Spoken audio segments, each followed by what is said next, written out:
Hey everybody, it's Joe Jonas hanging with Jag. Hi, this is Carly Rae Jepsen, and you're listening to Jag. Ryan Seacrest with Jag. It's B.O.B. So much swag with my homie Jag. And now, a look at this week in podcasting news. It's the Jag Show podcast. Welcome in. I am Jon Gay. As you hear in my intro, I'm a radio guy turned podcaster. And if you're watching this on video, you can see I'm wearing my old fleece from Detroit's 98.7 amp radio, which is the last radio job I had.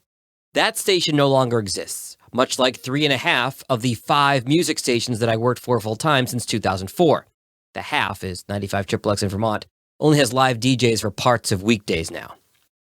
So when I was in radio, I always rolled my eyes at those bitter old radio guys who used to say, back in my day. This is not me being bitter about being out of radio. Professionally, I'm really happy.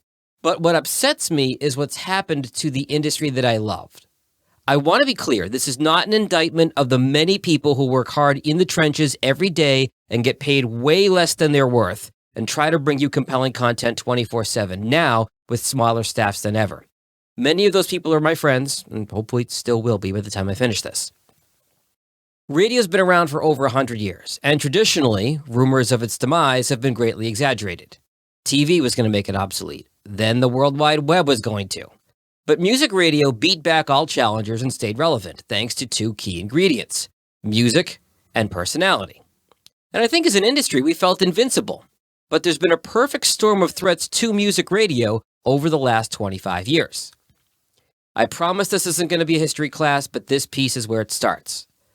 A quarter century ago, Congress and President Clinton passed and signed the Telecommunications Act of 1996, partly in response to the internet coming into fruition. Prior to this act, there were strict caps on how many radio stations one company could own, as well as how many media outlets in general. Now, this new law relaxed those caps with the idea that it would foster greater competition, but there was an unintended side effect. With the economy booming in the late 90s, some companies went on a spending spree, most notably the Mays family, who made their money on oil in San Antonio and owned a couple radio stations there.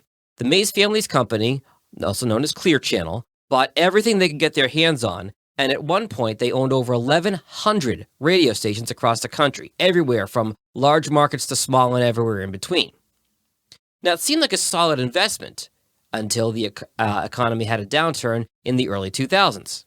Now, the company and others were saddled with these assets, the radio stations, that they overpaid for, and they were losing money on them.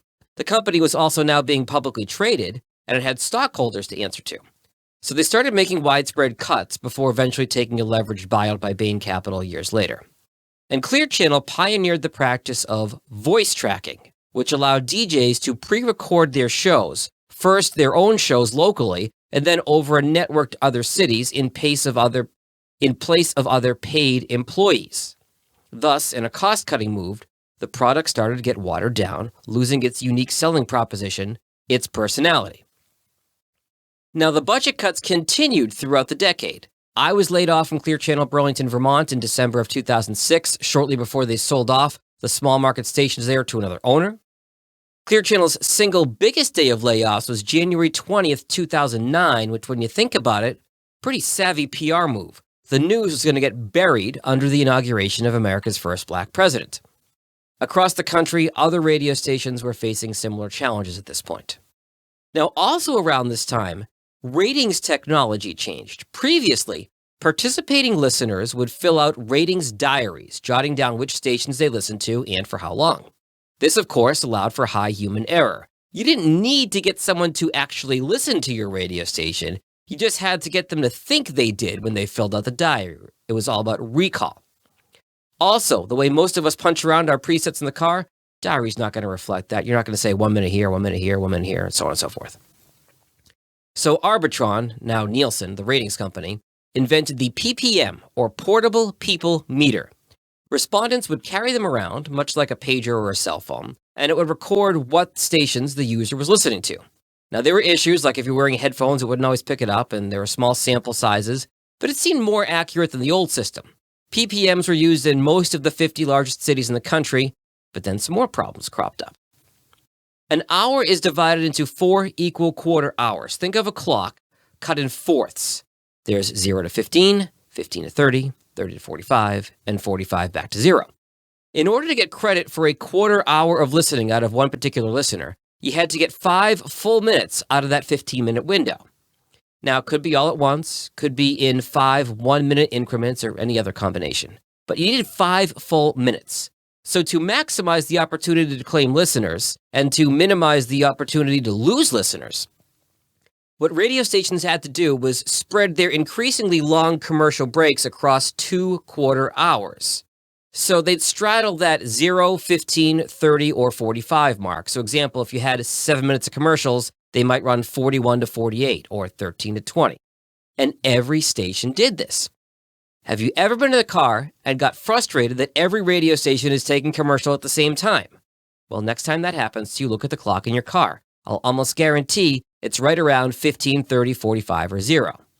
And now if you're in the car, it's easier than ever with connected dashboards and Android and CarPlay to switch to Sirius, Spotify, Pandora, etc. Places that don't have commercials, and you're gone. You're probably not coming back. More on that in a moment.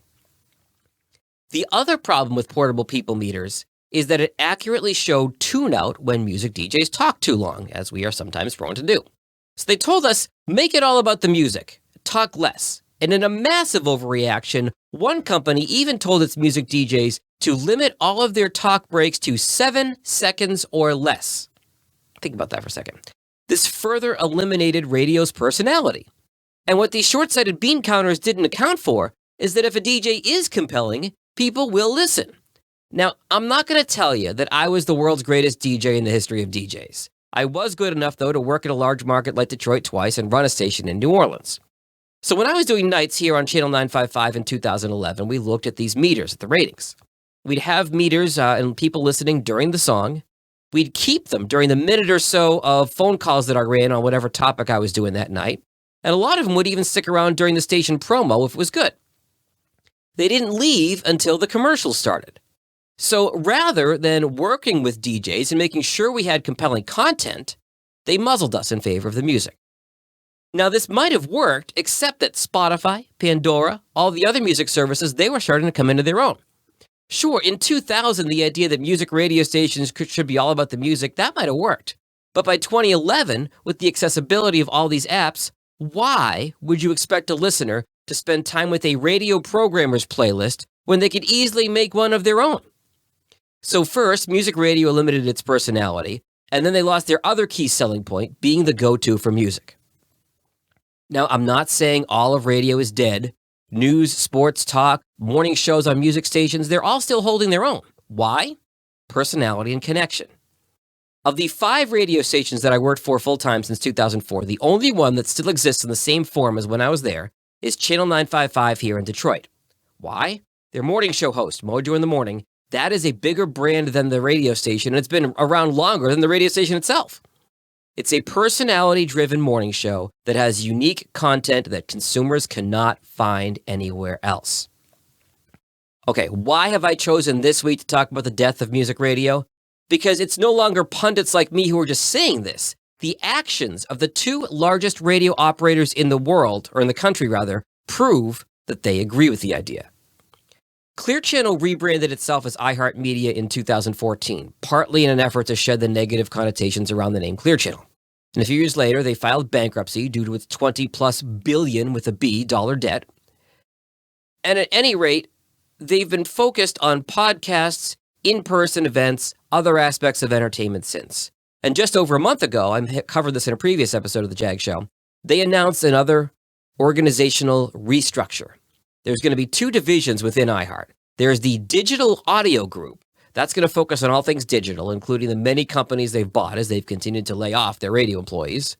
The other side, the multi-platform group, will focus on live and virtual events, digital sales, data targeting, and, oh, by the way, it's 800+ radio stations. Missing from the name of both of these groups, the word radio. Resources continue to be diverted from traditional radio to digital. Now, the second largest owner in the country is the company formerly known as Entercom, which bought CBS Radio in 2017. Entercom, short for Entertainment Communications, they'd mostly operated in medium-sized markets, and they acquired the large market, high-profile stations of CBS Radio. They scrambled to emulate iHeart's infrastructure for streamlining their costs. And in 2020, last year, they began consolidating DJs, a la iHeart, having a handful of DJs voice shows for similarly formatted stations across the country. And like their competitors, they continued to invest in digital while cutting staff on the music radio side. Then, this week, in a particularly facepalm move, the company, Entercom, announced a full rebrand. Entercom would now be known as Odyssey. That's Audacy. It's supposed to be a clever combination of the words audio, Audacity, and Odyssey. But anyone who sees the name is going to see the word Audacity, which coincidentally is the name of a freeware audio editing program that I despise. Anywho, Odyssey is going to focus on live events, podcasting, on-demand audio, even have a partnership with the BetMGM sports gambling app. They even sent out a tweet promoting 6 of their heritage radio brands. 2 of the 6, LA's K-Rock and Chicago's B96, are struggling in recent ratings, and another, Boston's 50-year heritage rock station, WAAF. They sold it to a Christian broadcasting company just over a year ago. Talk about left hand not talking to the right hand. Anyway, the tweet is linked in the show notes if you want to see it. Here's the biggest jaw dropper, though.